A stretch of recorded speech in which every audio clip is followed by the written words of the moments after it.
अस्सलाम वालेकुम स्टूडेंट्स। बेटा आवाज़ आ रही है क्लियर? जरा रिप्लाई कर दें। आवाज़ सही आ रही है तो हम क्लास स्टार्ट करते हैं। ठीक है, ठीक है, थैंक यू। ठीक है, ठीक है भाई, बिल्कुल ठीक है। चलें जी, वी आर स्टार्टिंग। ठीक है, thank you. We are starting the class. कल हमने बेटा जो है टेंशन इन स्ट्रिंग की हमने कल एक डेरिवेशन की थी, और कल हम यही बात कर रहे थे कि ये दो डेरिवेशंस हैं, जिनमें से कि एक हमने कल कर ली है और दूसरी और वो डेरिवेशन भी की, और उससे जो रिलेटेड न्यूमेरिकल है वो भी मैंने आपको बता दिया था। ठीक है जी, बिल्कुल सही है। निशा कह रही है न्यूमेरिकल भी किया था। हाँ, बिल्कुल ठीक है। तो वो हमने डेरिवेशन भी कल की थी और उससे रिलेटेड जो न्यूमेरिकल है वो भी आपको बता दिया था। अब आज हम उसकी दूसरी डेरिवेशन कर रहे हैं और इंशाल्लाह ये भी कोशिश करेंगे कि इससे जो रिलेटेड न्यूमेरिकल है वो भी इंशाल्लाह आज आपको बताएंगे। तो जैसा कि मैंने आपको कल बताया था कि कल वाली डेरिवेशन के लिए भी मैंने आपको एक क्वेश्चन जो है वो बताया था कि एग्जाम में किस तरह से आता है, और आज जो डेरिवेशन है तो इसके लिए भी मैं आपको बता रहा हूं कि एक कंप्लीट मैंने क्वेश्चन ऊपर स्लाइड में लिखा हुआ है। अच्छा खासा आपको लंबा क्वेश्चन नजर आएगा ये, लेकिन ये एग्जाम्स में बिल्कुल इन्हीं वर्ड्स में बिल्कुल ऐसे ही ये क्वेश्चन एग्जाम में आता है। तो ये आपको इसलिए दे दिया है कि आपको आइडिया हो जाए कि एग्जाम में क्वेश्चन किस तरह से आएगा। ठीक है, अब क्वेश्चन आपके सामने है। Two bodies of unequal masses are connected with a string that passes over a frictionless pulley in such a way that body A is hanged vertically and body B is placed over a smooth frictionless horizontal surface. If M2 is greater than M1, then derive expressions for tension in string and acceleration of bodies. ठीक है, ये question है कि भाई दो bodies हैं A और B, उनके जो मासेस हैं वो M1 और M2 हैं, और उन दोनों को एक रस्सी से बांधा है और रस्सी को एक फ्रिक्शनलेस पुली पे से गुजारा है, और इस तरह किया है कि बॉडी ए को हवा में सीधा सीधा वर्टिकली हैंग किया है, और जो बॉडी बी है उसको एक हॉरिजॉन्टल सरफेस पे रखा है। अच्छा, बॉडी बी को जिस हॉरिजॉन्टल सरफेस पे रखा है उसमें तीन प्रॉपर्टीज हैं। वो स्मूथ है, यानी ऊंची नीची नहीं है, बिल्कुल प्लेन है, कहीं से ऊंच नीच नहीं है उसमें, और फ्रिक्शनलेस है, फ्रिक्शन उस पर नहीं है, और हॉरिजॉन्टल तो है। तो हॉरिजॉन्टल सरफेस है और स्मूथ है और फ्रिक्शनलेस है, उसके ऊपर बॉडी बी को रखा है, और यहां पर कंडीशन ये है कि M2 is greater then M1। जैसा कि मैं आप लोगों को कल भी बता रहा था कि कंडीशन हम खुद से चूज नहीं करते, जो हमारी बुक में जो सिलेबस में गिवन कंडीशन है हम वही लेते हैं। जो कल वाली डेरिवेशन थी उसमें बुक की कंडीशन थी M1 ग्रेटर देन M2, और आज जो डेरिवेशन कर रहे हैं इसमें बुक की कंडीशन है M2 ग्रेटर देन M1। तो हमें वैसे ही लेना होता है जैसे हमारे सिलेबस में है। तो बॉडी बी का जो मास है M2 वो ज्यादा है ए के मुकाबले में, तो हमें एक्सप्रेशंस ड्राइव करने हैं वैसे ही जैसे फॉर्मूले हमने कल बनाए। टेंशन इन स्ट्रिंग का बनाना है और एक्सेलरेशन ऑफ बॉडीज का बनाना है। ठीक है जी। अब यहाँ पे देखें, आप ये देखिए कि इस हेडिंग के बाद जो हमने फिगर बनाई है नीचे, अब हम उसको क्वेश्चन से मैच करते हैं कि हमने क्वेश्चन की कंडीशन को कैसे फॉलो किया। देखिए, आप देख सकते हैं कि दो बॉडीज हैं, ये बॉडी ए है, ठीक है जी, ये बॉडी ए है, इसका मास M1 है लाजमी, और ये बॉडी बी है, तो डेफिनेटली इसका मास जो है वो M2 है। और आपको नजर आ रहा है कि ये बॉडी आप देख सकते हैं कि ये बड़ी है और इसके मुकाबले में ये बॉडी छोटी है। तो जैसा कि साइड में भी हमने मेंशन कर दिया है कि M2 ग्रेटर देन M1, तो आपको ये नजर आ रहा है कि बॉडी बी जो है वो ए के मुकाबले में भारी है, उसका मास ए से ज्यादा है। अच्छा, अब इन दोनों बॉडीज के साथ एक रस्सी बांधी हमने, एक ऐसे रस्सी बांधी, और ये एक हॉरिजॉन्टल सरफेस है। जैसे आप समझ लें कि कोई टेबल हो और टेबल के किनारे पर आप पुली लगा दें, इस तरह की मिसाल हो गई कि जैसे एक टेबल है, टेबल के किनारे पर आप पुली लगा दें और बॉडी बी को आप टेबल के ऊपर रखें, और यहां से आप रस्सी बांधें और रस्सी को फिर आप पुली पर से ले जाएं, और फिर बॉडी ए के साथ रस्सी बांध के बॉडी ए को हवा में सीधा सीधा हैंग कर दें। तो अब ये हमारी क्वेश्चन की कंडीशन फॉलो हो गई कि भाई जो बॉडी बी है वो एक हॉरिजॉन्टल सरफेस पे रखी हुई है, देखिए ये हॉरिजॉन्टल सरफेस है, और बॉडी ए जो है वो हवा में सीधी सीधी हैंग है। अच्छा, आप ये देख सकते हैं कि इस हॉरिजॉन्टल सरफेस के बराबर में मैंने लिखा है F equal to 0। Small f का हमेशा मतलब होगा फ्रिक्शन, कैपिटल F का मतलब होता है रिजल्टेंट फोर्स, और स्मॉल f का मतलब होता है फ्रिक्शन।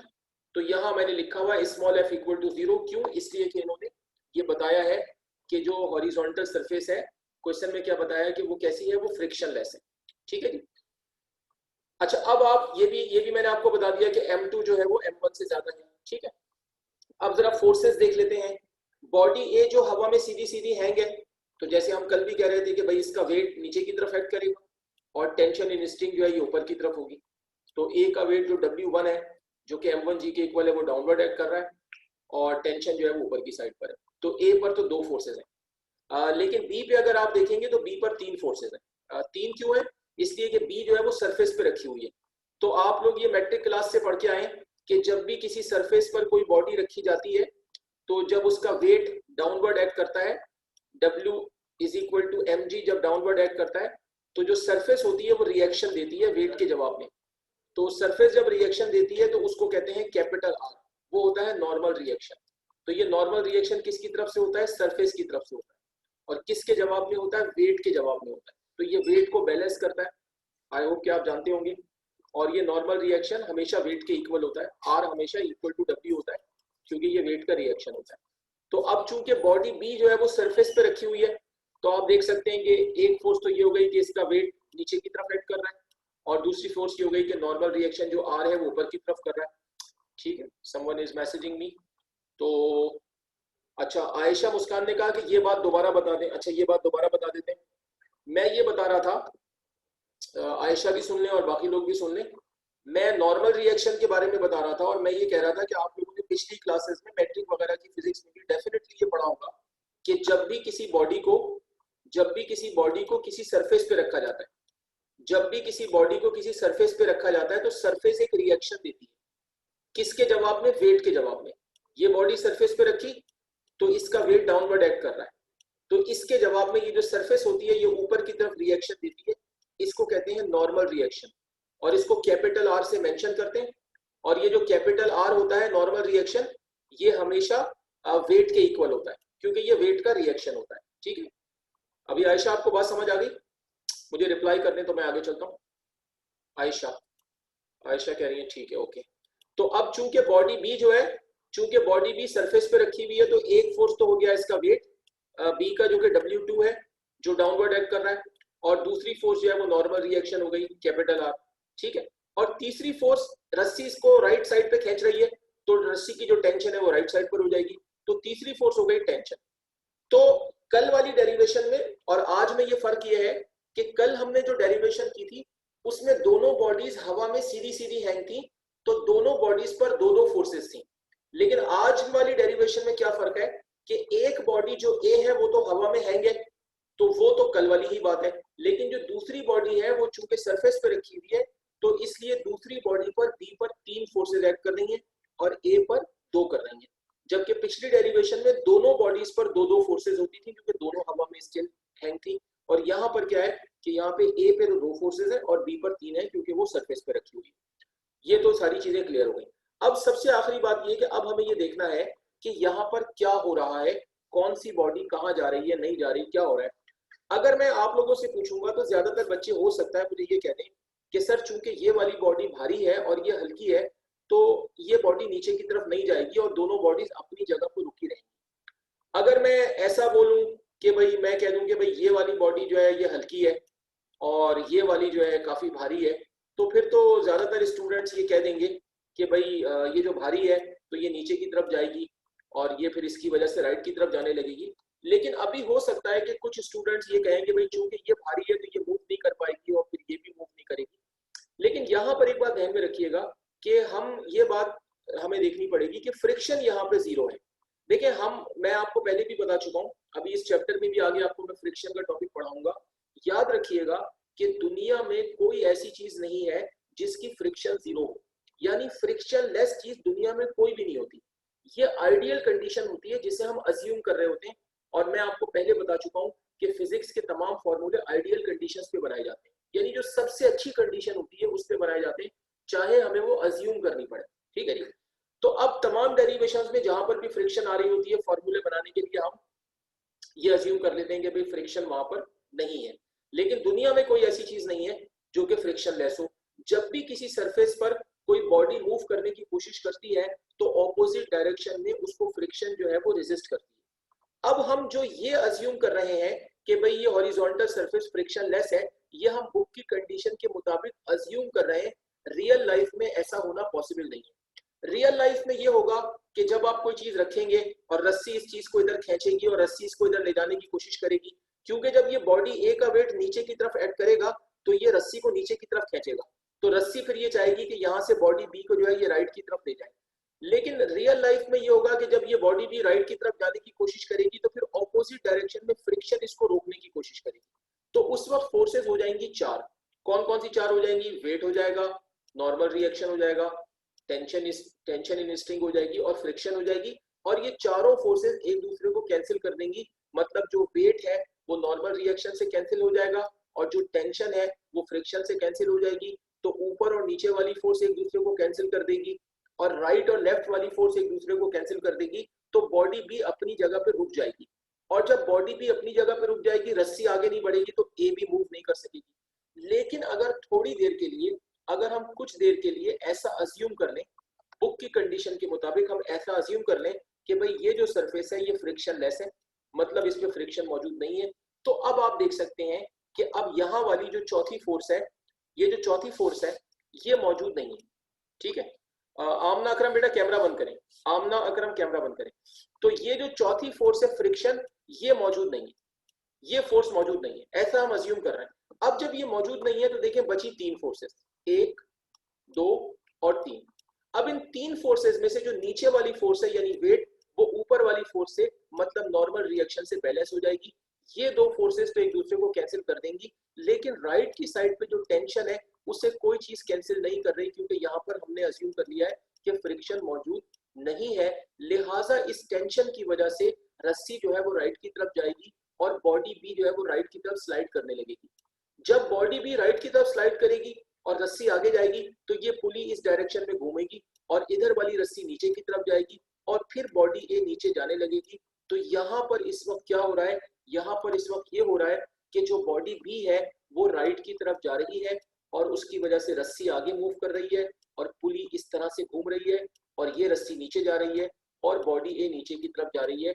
तो इन शॉर्ट ये कह सकते हैं कि यहाँ पर इस वक्त ये हो रहा है कि बॉडी बी राइट की तरफ जा रही है और उसकी वजह से बॉडी ए नीचे जा रही है, लेकिन ये एक अज्यूम्ड कंडीशन है जिसको आइडियल कंडीशन में अज्यूम किया जा रहा है। आम जिंदगी में ऐसा होना पॉसिबल नहीं है। उसकी वजह मैंने बता दी कि किसी भी हॉरिजॉन्टल सरफेस पर फ्रिक्शन का जीरो होना मुमकिन नहीं है। तो अब आप मुझे बताएं कि ये बात आप लोगों को समझ आ गई? अच्छा, आयशा मुस्कान ये कह रही है कि सर बट बॉडी ए का वेट कम है तो बॉडी बी क्यों मूव करेगी? हाँ बेटा, तो अब आपने जो सवाल किया है, मैं अभी हो सकता है कि आपने सवाल कुछ देर पहले किया हो, मैं इसी चीज का जवाब दे रहा था कि बेशक बॉडी ए का वेट कम है, बिल्कुल बॉडी ए का वेट कम है, ये बात अपनी जगह सही है, लेकिन जो बॉडी बी मूव कर रही है वो किस वजह से कर रही है कि सामने से जो फ्रिक्शन होनी चाहिए वो हम अज्यूम कर रहे हैं कि मौजूद नहीं है। इस फ्रिक्शन के मौजूद ना होने की वजह से, क्योंकि ये ध्यान में रखिएगा कि फिजिक्स में हम चीजों को लॉजिकल वे में देखते हैं।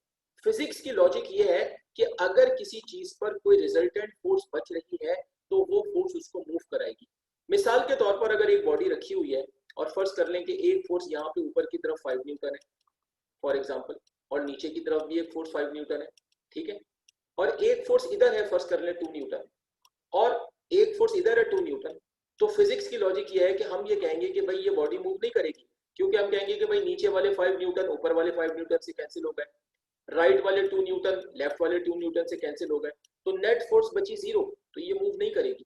लेकिन अगर हम थोड़ी देर के लिए कहें कि ये लेफ्ट वाली फोर्स 2 न्यूटन मौजूद नहीं है, तो अब ऊपर वाले 5 न्यूटन तो नीचे वाले 5 न्यूटन से कैंसिल हो गए, लेकिन राइट की साइड पे जो 2 न्यूटन है वो किसी से कैंसिल नहीं हो रहा है। इसका मतलब है ये नेट फोर्स बच रही है, तो लिहाजा इस नेट फोर्स की वजह से हम कहेंगे कि ये बॉडी राइट की तरफ जाएगी।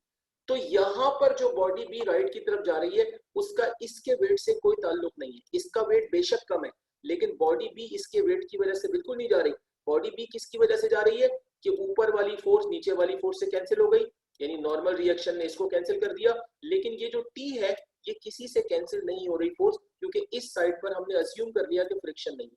तो जब ये कैंसिल नहीं हो रही तो ये नेट फोर्स बच रही है, तो इस नेट फोर्स की वजह से बी आगे जा रही है, यानी ए के वेट के कम या ज्यादा होने से बी के जाने का ताल्लुक नहीं है। जो बॉडी बी राइट पे जा रही है वो इस टेंशन की वजह से जा रही है। तो अब जब ये राइट पे जाएगी तो इसकी वजह से रस्सी आगे जाएगी, और जब रस्सी आगे जाएगी तो यही रस्सी जाके ए से बंधी हुई है, तो यहाँ से फिर बॉडी ये जो है वो नीचे की तरफ जाएगी। ठीक है, तो अब आप मुझे बताइए आयशा, क्या आपको बात समझ आई?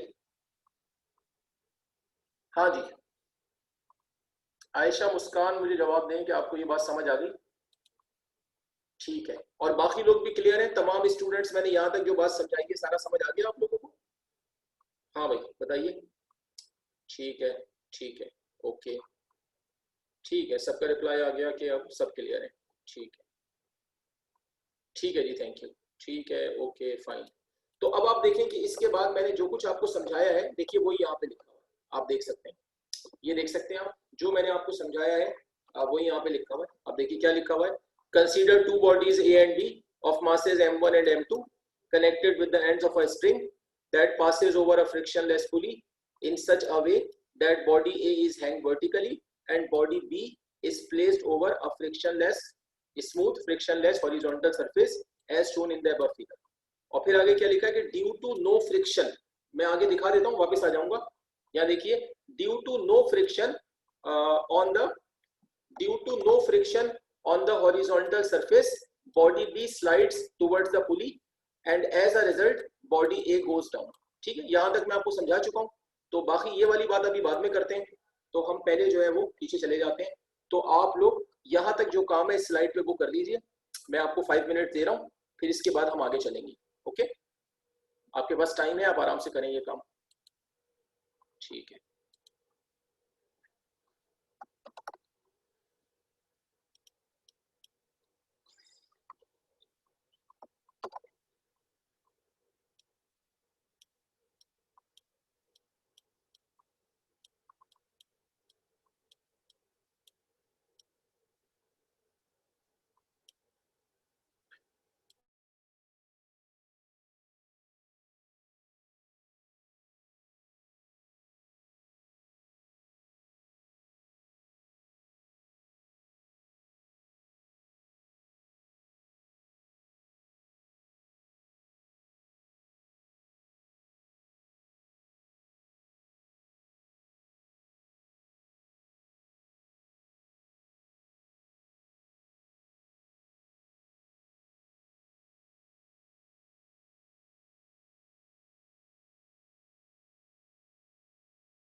हाँ भाई, कहाँ तक पहुंचे आप लोग?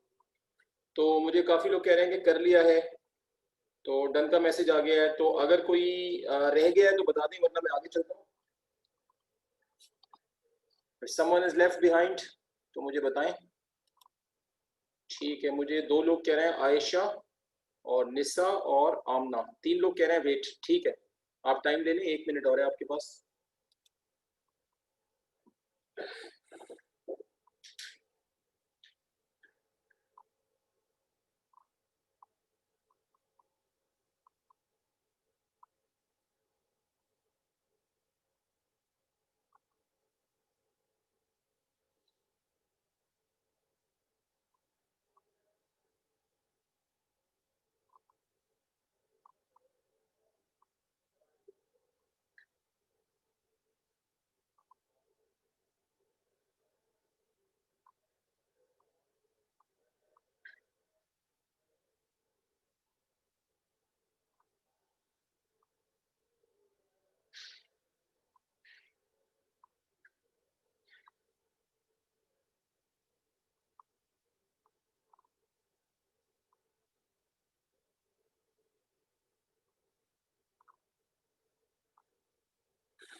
हाँ भाई, निसा ने कर लिया, तो और हुमा, किंजा, इन सबका मैसेज आ गया। अब आमना और आयशा 2 लोग रह गए।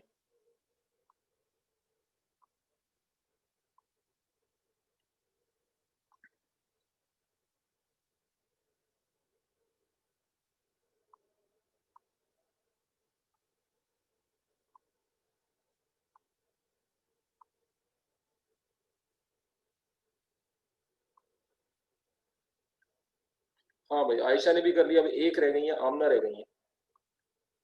बोलो बेटा, चले आगे।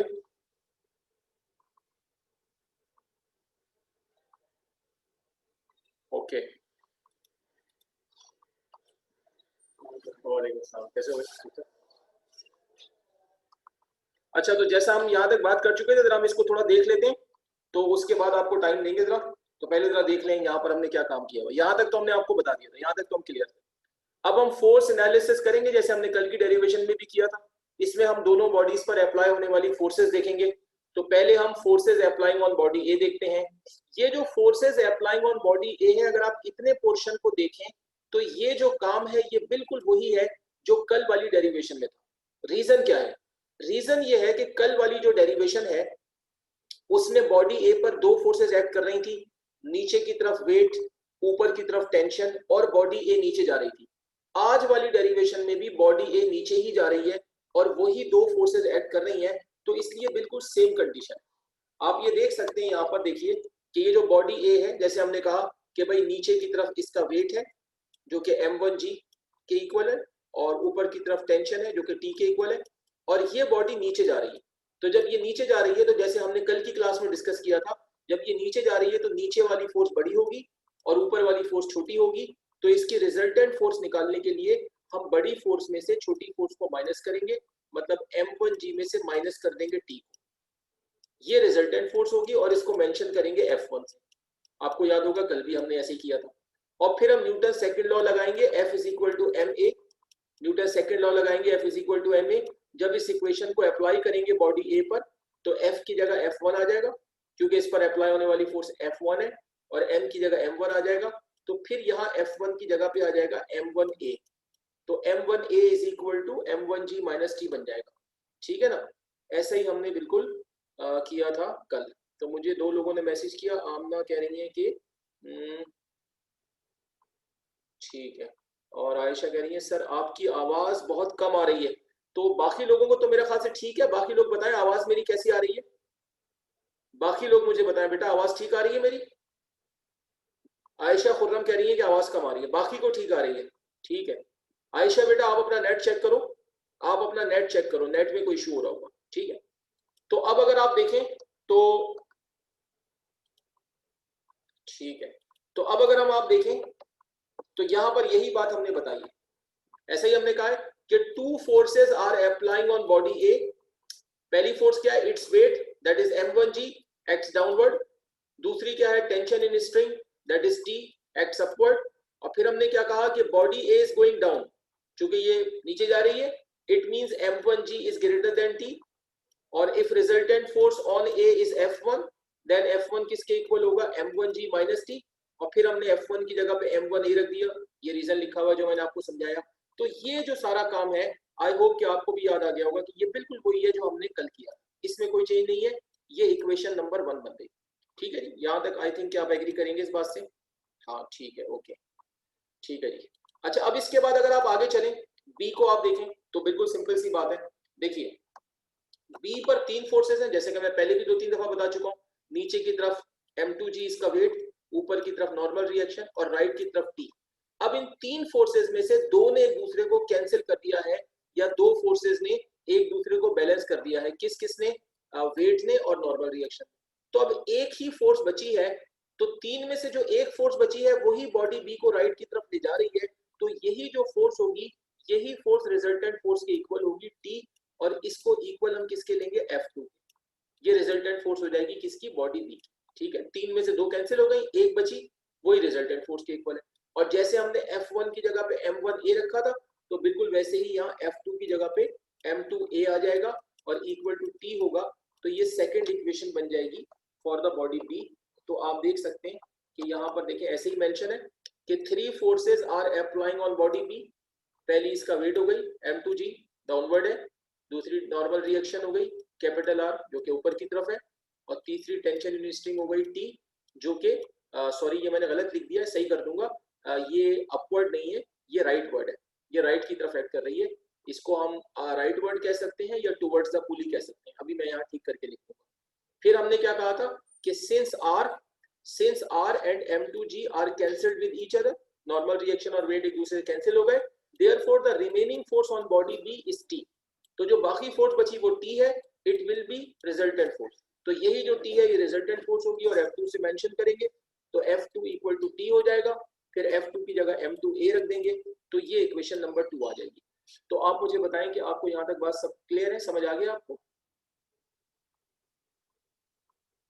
हाँ भाई, ठीक है, ओके ठीक है, सबका रिप्लाई आ रहा है कि समझ आ गया है, ठीक है। और आमना कह रही है कि वही वर्डिंग है जो कि कल की डेरिवेशन में थी। हाँ, बॉडी ए की वर्डिंग तो वही है, बॉडी ए की तो वर्डिंग वही है, क्योंकि कंडीशन सेम है तो हमने वर्डिंग भी सेम रखी है। और हम कोशिश भी करते हैं कि वर्डिंग सेम रहे, ताकि आपने कल वाली डेरिवेशन अगर याद की है तो आज वाली भी याद करेंगे, तो एक चीज आपकी तकरीबन वैसी ही हो जाएगी, तो आपके लिए आसानी हो जाएगी। ठीक है जी, तो आप लोग जरा करेंगे ये काम।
हाँ भाई, कुछ लोगों का मैसेज आ रहा है, कर लिया है, बाकी लोग भी देख लें।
हाँ भाई, काफी मैसेज आ गए, कर लिया है। अब कौन रह गया भाई?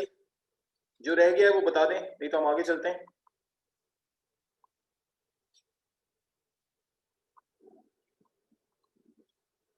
हाँ भाई, अगर कोई रह गया है तो बता दें।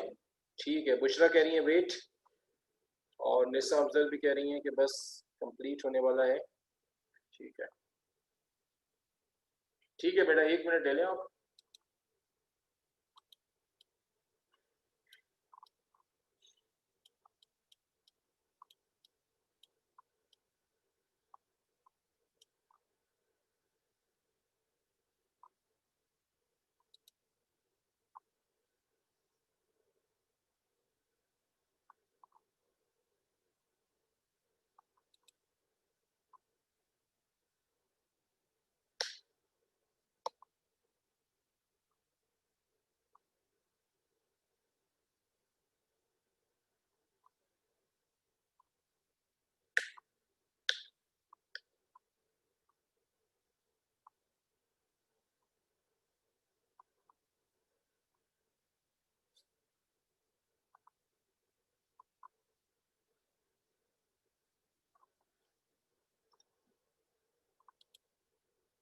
हाँ भाई, चले आगे। कर लिया सबने? बुशरा और निसा बता दें। 2 लोग रह गए, बाकी सबका मैसेज आ गया है। निसा ने कर लिया, अब एक रह गई है बुशरा। बुशरा आप बता दें।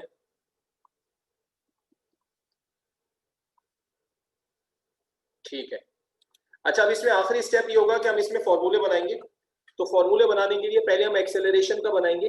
तो एक्सेलरेशन का बनाने का तरीका वही होगा जैसे हमने कल की डेरिवेशन में किया था। अगर आप इक्वेशन नंबर 1 देखें, तो इक्वेशन नंबर 1 में आप देख रहे हैं कि टी जो है वो माइनस के साथ है, और इक्वेशन 2 में देखेंगे तो टी पॉजिटिव है। तो हम क्या करेंगे कि दोनों इक्वेशंस को ऐड कर देंगे, तो minus T plus T cancel हो जाएगा और फॉर्मूला हमारा ए का निकल आएगा। तो ये बिल्कुल वही तरीका है जैसा कि हमने कल किया। देख लीजिए आप यहाँ पे हमने क्या किया, एडिंग इक्वेशन 1 एंड 2। ठीक है जी, लेफ्ट साइड लेफ्ट में ऐड हो गई, राइट साइड राइट में ऐड हो गई, तो ये minus T plus T cancel हो जाएगा। तो लेफ्ट पे आपका बचा m1a प्लस m2a, और राइट पर रह गया m1g। अब लेफ्ट से आप ये कॉमन कर लेंगे, तो ब्रैकेट में m1 प्लस m2 आ जाएगा, और फिर इस ब्रैकेट को राइट पे शिफ्ट कर देंगे।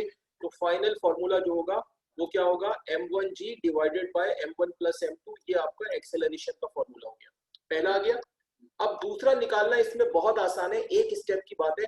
क्योंकि इस डेरिवेशन में सेकंड इक्वेशन बड़ी सिंपल है। सेकंड इक्वेशन सिर्फ ये है कि m2a is equal to t। तो दूसरा फॉर्मूला निकालने के लिए, टेंशन का फॉर्मूला निकालने के लिए हमें सिर्फ इतना करना है कि हमें क्या करना है कि put the value of a in equation 2। देखो ये हमारी इक्वेशन 2 है, ये हमारी इक्वेशन 2 है, तो हमें सिर्फ ये करना है कि ये जो हमने a का फॉर्मूला बनाया है, ये जो a की वैल्यू है इसको उठा के यहाँ रख देना है। इसको यहाँ रखेंगे, देखो m2 और ये a की जगह पूरी वैल्यू रखोगे आप m1g divided by m1 plus m2, ठीक है, ये नीचे आ जाएगा इज इक्वल टू t। तो सिंपल ये जो है ना आपका, ये जो आपका m2 जो है ये m1g से मल्टीप्लाई होगा, तो आप देखिए ऊपर क्या आ गया m1 m2g और नीचे divided by m1 plus m2, ये आपका t का फॉर्मूला बन जाएगा और यहाँ पर आपकी ये डेरिवेशन कंप्लीट हो जाएगी। ठीक है, बताइए समझ आ गया? ठीक है। अब वो जोहा कह रही है कि सर डिवाइड क्यों नहीं किया? बेटा आप डिवाइड भी कर सकते हैं, डिवाइड करने से भी आपका आंसर यही आएगा, लेकिन डिवाइड करने में स्टेप आपके ज्यादा हो जाएंगे, ये आपका एक ही स्टेप में आ जाएगा। तो जो आपका कम स्टेप में आता है उससे किया जाता है, आप चाहें तो डिवाइड करके भी कर सकते हैं। ठीक है जी, क्लियर है आप लोग? चले नोट कर लें इसको फटाफट। ठीक है जी, चले शाबाश, कंप्लीट कर लें। ये तो थोड़ा सा ही काम है, बस 2 मिनट दूंगा मैं आपको।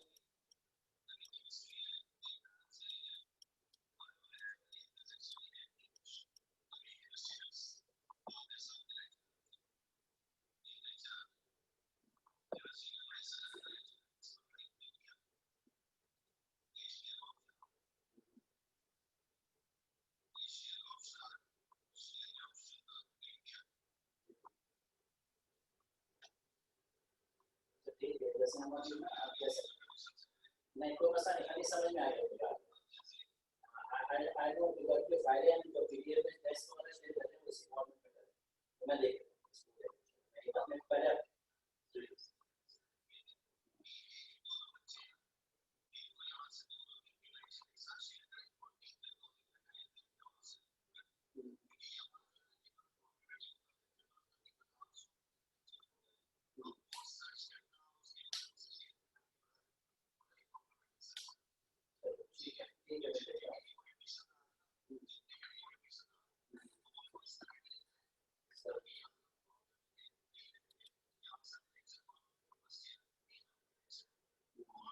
हाँ भाई, कुछ लोगों का मैसेज आ गया, कर लिया है, कर लिया आपने? हाँ मतलब उसका एक पैरेलल एक डेटाबेस नंबर का मैंने चला और इनको निकाल रहे हैं तो शेयर से 3 दिन के बाद यहाँ से शेयर हटाना पड़ेगा, ये कह रहे हो?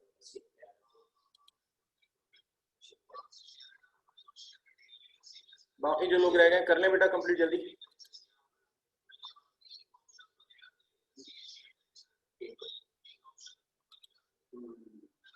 मैं समझ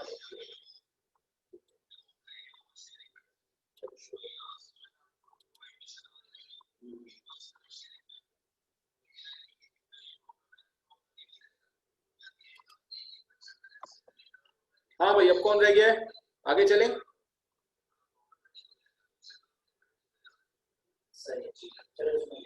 कोई रह गया तो बता दें भाई। चलें, कर लिया है, ओके।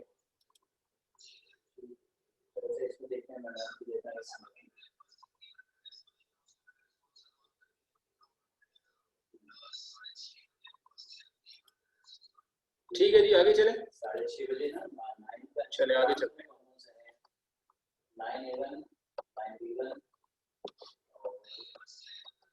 फर्स्ट ईयर A1 6:30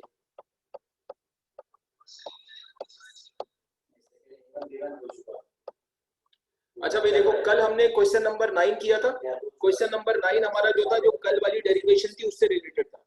अब आज हमने जो डेरिवेशन की है इससे रिलेटेड ये बुक का क्वेश्चन नंबर 10 है और ये बहुत इंपॉर्टेंट क्वेश्चन है। पिछले 10 इयर्स में ये एग्जाम में कम से कम 2 दफा आ चुका है। तो बहुत आसान, बिल्कुल सिंपल है। इसमें सिर्फ आपको वैल्यूज पुट करनी है फॉर्मूले के अंदर जो अभी हमने बनाए हैं, लेकिन ये इंपॉर्टेंट बहुत है, ये एग्जाम में 2 दफा आ चुका है। अब क्वेश्चन देखिए क्या है। क्वेश्चन आपके सामने है, ये आपसे क्या कहते हैं कि जी 2 bodies of 10.2 kg and 4.5 kg are attached with a string passes over a pulley so that the body of 10.2 kg lies on a smooth horizontal surface and the other body hangs vertically। ठीक है जी, 2 bodies हैं, एक 4.5 kg है, दूसरी 10.2 kg है। तो जो कम मास वाली होगी 4.5 kg वो A हो जाएगी और जो ज्यादा मास वाली होगी 10.2 kg वो बॉडी B हो जाएगी। इनको हमने एक स्प्रिंग से जो है वो कनेक्ट किया और पुली पे से पास किया, और इस तरह के जो 10.2 kg वाली बॉडी है वो हॉरिजॉन्टल सरफेस पे रखी हुई है, और जो 4.5 kg वाली है वो हवा में स्टिल हैंग है। तो देखें ये क्वेश्चन बिल्कुल हमारी डेरिवेशन की कंडीशन से मैच हो रहा है। हमारी जो डेरिवेशन की कंडीशन है वो भी यही है कि जो ज्यादा मास वाली बॉडी है वो हॉरिजॉन्टल सरफेस पे है, और जो कम मास वाली बॉडी है यानी जो ए है वो हवा में वर्टिकली हैंगे। और यहाँ पर भी ऐसा ही है कि जो ज्यादा मास वाली है मतलब जो 10.2 kg वाली है वो हॉरिजॉन्टल सरफेस पे है, और जो 4.5 kg वाली कम मास वाली है वो हवा में हैंगे। तो इसमें फॉर्मूला बिल्कुल कुछ चेंज नहीं करना पड़ेगा, as it is formula apply हो जाएगा। ठीक है जी। अब ये फाइंड करने को क्या क्या कहते हैं, फाइंड एक्सेलरेशन, आपको एक्सेलरेशन फाइंड करना है, टेंशन इन स्ट्रिंग फाइंड करना है, दो चीजें हो गई। और तीसरी चीज कहते हैं कि and the force which surface exerts on 10.2 kg body, और वो फोर्स निकालनी है जो कि सरफेस 10.2 kg वाली बॉडी पर लगा रही है। तो 10.2 kg वाली बॉडी जो है वो सरफेस पे रखी हुई है, तो सरफेस जो फोर्स लगाती है बॉडी पर वो क्या होती है, नॉर्मल रिएक्शन। वो किसके जवाब में लगाती है, वेट के जवाब में। तो ये जो फोर्स होगी, ये जो फोर्स होगी जो कि सरफेस लगाएगी 10.2 kg वाली बॉडी पर यानी बॉडी बी पर, ये एक्चुअली क्या होगी, ये नॉर्मल रिएक्शन। तो तीसरी चीज जो हमें निकालनी है वो नॉर्मल रिएक्शन है। तो अब आप अगर डाटा को चेक करेंगे, डाटा देखिए आप, ठीक है जी, डाटा आपके सामने, जरा डाटा चेक कीजिए। बॉडी ए का जो मास है, बॉडी ए का मास m1 4.5 kg, बॉडी बी का मास m2 10.2 kg। एक्सेलरेशन निकालना है, टेंशन निकालना है, और force applied by the surface on body B, surface की तरफ से जो बॉडी बी पर फोर्स लग रही है वो निकालनी है, वो किसके इक्वल है, नॉर्मल रिएक्शन के यानी आर। अब सिंपल देखिए, अभी जो हमने डेरिवेशन की उसके फॉर्मूले अप्लाई होंगे। देखिए पहले हम फॉर्मूले अप्लाई करेंगे एक्सेलरेशन का, फिर हम फॉर्मूला अप्लाई करेंगे टेंशन का, और सिंपल इसमें पुट करके आपने कैलकुलेटर चलाना है।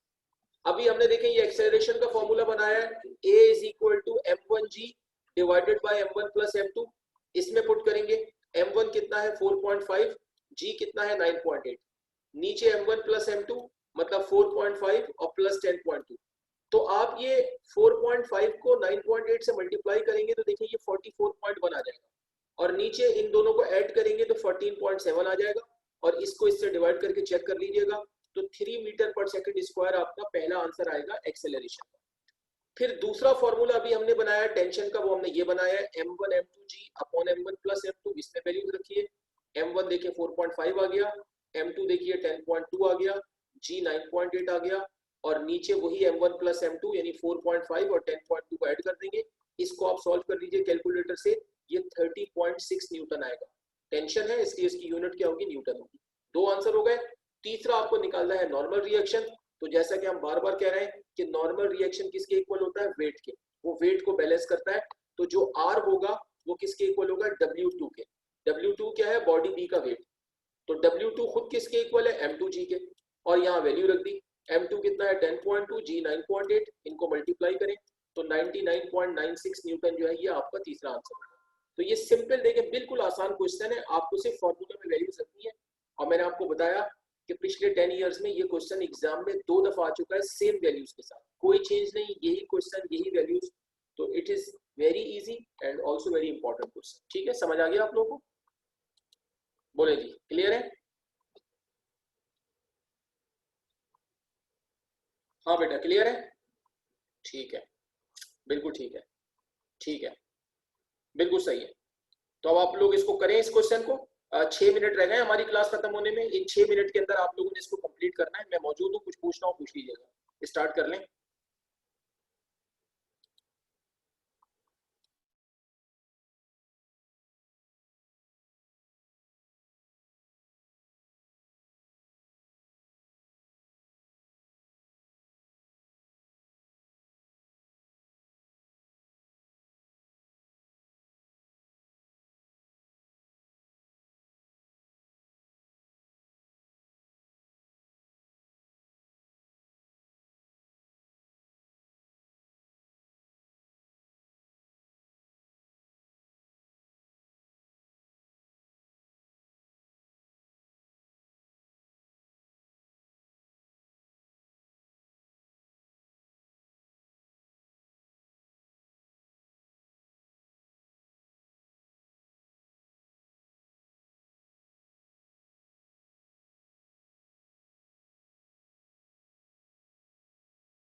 हाँ भाई, कुछ लोग मुझे डन का मैसेज कर रहे हैं। बेटा अभी 4 मिनट बाकी हैं, जो लोग काम कर रहे हैं उनके पास 4 मिनट हैं, वो आराम से 4 मिनट तक काम कर सकते हैं। जो लोगों ने कर लिया बेटा तो वो बिल्कुल लीव कर सकते हैं। आज की क्लास जो है वो इस क्वेश्चन के बाद खत्म हो जाएगी। इंशाल्लाह नेक्स्ट टॉपिक हम आपको अगली क्लास में कराएंगे जो नेक्स्ट मंडे को आएगी। ठीक है, इंशाल्लाह see you by next Monday. Take care, अल्लाह हाफिज।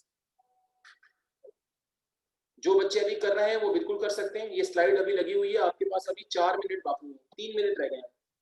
4:57 हो रहे हैं, 5 बजे मेरी दूसरी क्लास है, 3 मिनट है आपके पास। ठीक है, बाकी जो जा रहे हैं अल्लाह हाफिज, इंशाल्लाह नेक्स्ट टाइम मुलाकात होगी आपसे।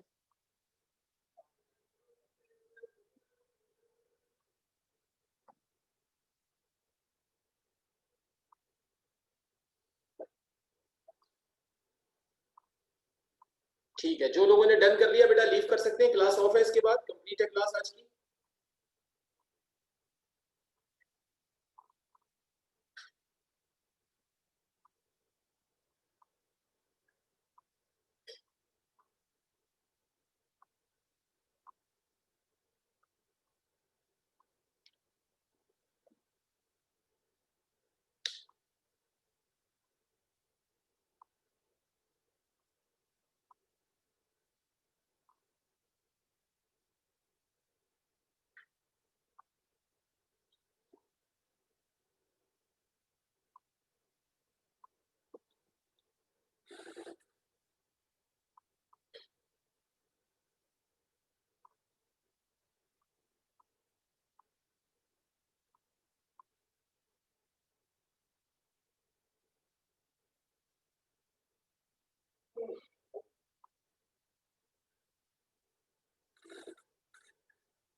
ओके भाई, अल्लाह हाफिज।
बेटा जो लोग रह गए हैं बस अब वो फौरन लास्ट 10 सेकंड्स हैं।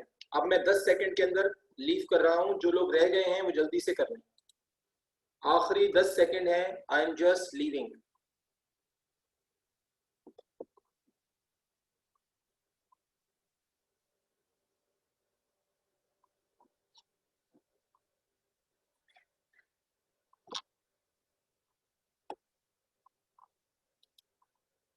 ठीक है, अल्लाह हाफिज। चलो बेटा जो लोग रह गए जल्दी से कर लो, बस 5 सेकंड्स में जा रहा हूँ, 5 सेकंड में मैं जा रहा हूँ।